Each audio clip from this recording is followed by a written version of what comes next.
menyuntikkan sesuatu cairan, biasanya teman-teman diisi dengan dopingan atau obat tertentu pada murai batu kita. Nah, di sini ini suntik, ini jangkrik ya, biasanya EF ya teman-teman. Ada banyak sekali pemain-pemain yang menyuntikkan dopingan pada burungnya. Jadi ini tentang suntikan atau dopingan pada murai batu kita. Nah, dari sini teman-teman bertanya-tanya, Om Sis, burungnya kok gacor-gacor, bagaimana cara supaya seperti itu teman-teman? Nah, terus terang teman-teman, saya punya suntik, cuman saya gunakan ketika perlu saja. Biasanya saya gunakan untuk memasukkan obat pada burung yang sakit. Tetapi kalau untuk doping, saya tidak pernah melakukannya.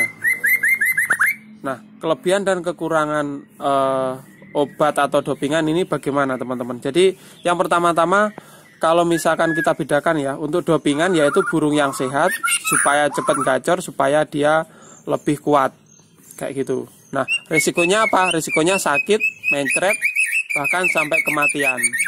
Terus yang selanjutnya untuk memasukkan obat. Untuk memasukkan obat yaitu dimana obat cair biasanya dimasukkan ke dalam EF berupa jangkrik atau hewan lain atau EF lain ya teman-teman. Tujuannya membuat burung sehat kayak gitu. Jadi sakit tujuannya sehat ya.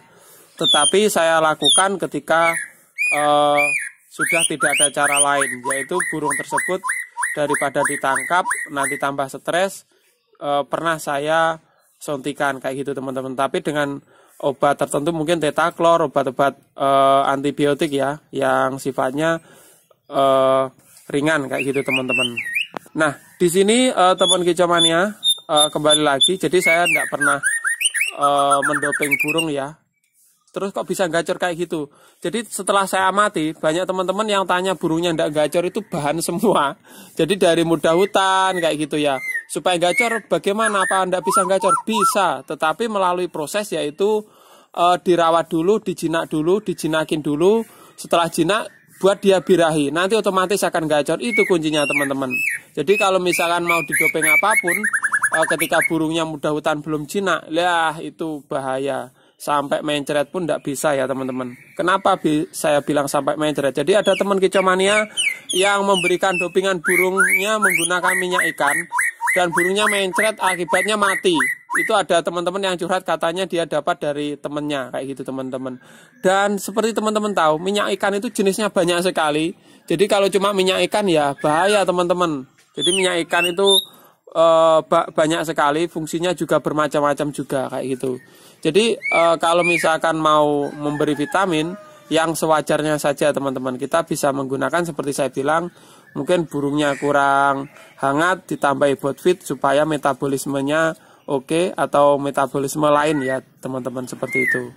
Jadi setiap dalam video saya jarang sih saya anjurkan untuk mendoping, karena apa? Di sini aja teman-teman tahu ya, karakter murai batu itu rata-rata vektor. Tinggal kita pinter-pinter kita untuk nyeteli dia kayak gitu, atau karakternya dia kita pahami.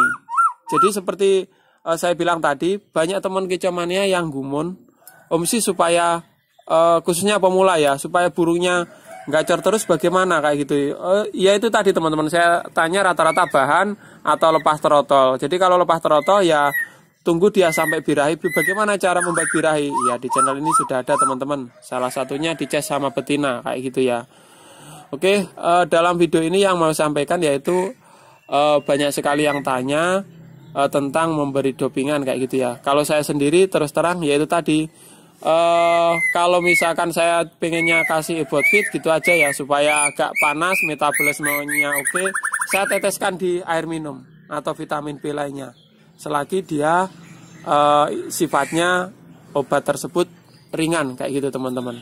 Jadi kalau misalkan obat-obat tertentu yang terlalu sifatnya keras, saya jarang atau tidak pernah ya kayak gitu. Terus untuk suntik ini untuk apa ya? Itu tadi, kalau kepepet burungnya tidak mau minum, tidak mau makan, ya saya suntikan dalam EF kayak gitu ya. Itu obat-obat intinya yang sifatnya ringan supaya burung tersebut ya oke lagi lah. Jadi Untuk penggunaan suntik atau dopingan, yaitu tadi teman-teman, sebagai apa ya? Kalau saya sebagai suntik ini saya gunakan sebagai obat. Mungkin teman-teman yang punya pengalaman lain tentang pemberian doping atau obat-obatan bisa ditulis kolom komentar. Walaupun pengalaman buruk ya, kayak gitu teman-teman.